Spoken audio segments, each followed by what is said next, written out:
mercy. Ain't no mercy. Alpha is about a young boy who gets injured while hunting with his clan of Indians, and he meets a wolf who has also gotten injured, so they are forced to stick together in order to survive and get back to their home safe and sound. Now, I went to this movie with a lot of anticipation. I really like the premise. I am a dog lover. I have two beagles who I really love. They're really cute. Their name's Cece and Luna. I have made videos before with them in the past, so you could probably check them out in my older videos. But basically the point is, I'm a dog lover, so I was going to this movie with a lot of anticipation. And overall, I have to say I really did like this film. I thought it was really well directed, really well shot, but the story has a lot of pacing issues, and I'll get into those later. But I want to talk about the positives first. For one, the cinematography, the filmmaking is absolutely beautiful. There are shots here that I was just gazing in awe.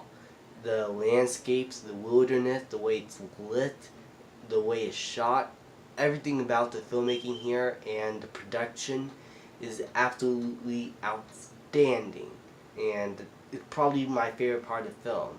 The directing, I have to say, for the most part, is pretty well done, mostly in the first and third act, where it gets really good. And basically the performances are all across the board pretty good.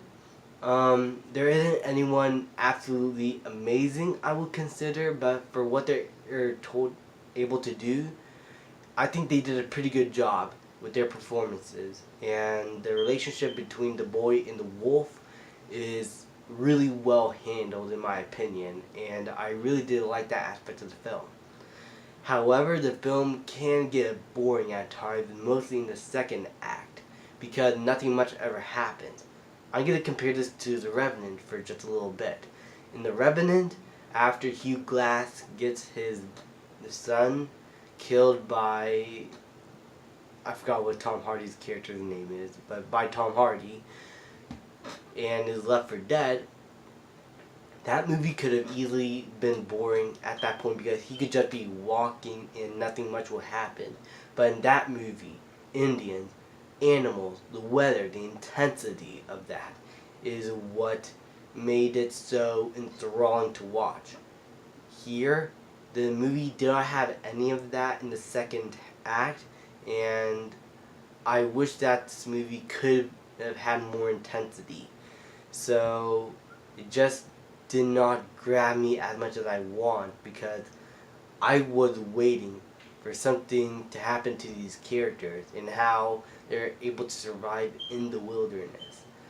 And that is also leads to my second problem, is the pacing. The pacing at times like that can be really slow and really jarring, and sometimes I just want to I look at my phone. I mean, not the watch. I don't wear watches.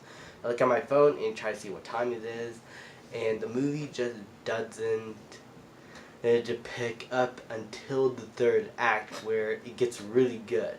It's just around that second act is where the movie faltered a little bit and where it kind of lost my interest. So if you're able to get to the second act, the third act, I think you'll have a good time with this film. This is not a perfect film. It's really well directed, really well acted. The production and everything is really good, and the story overall worked.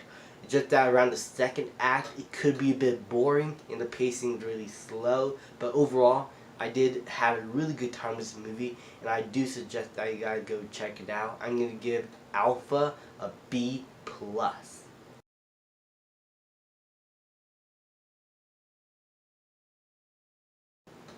Thank you guys so much for watching this review. Look forward to more coming soon, mostly for Hotel Transylvania 3. I will have that review out in a few days possibly. No promises. I'm terrible at keeping promises here in this channel if you've been here long enough. So, yeah. Thank you so much for watching. Please leave a like, subscribe, comment, and I will see you guys next time. I torture you. I'm a slave to your games.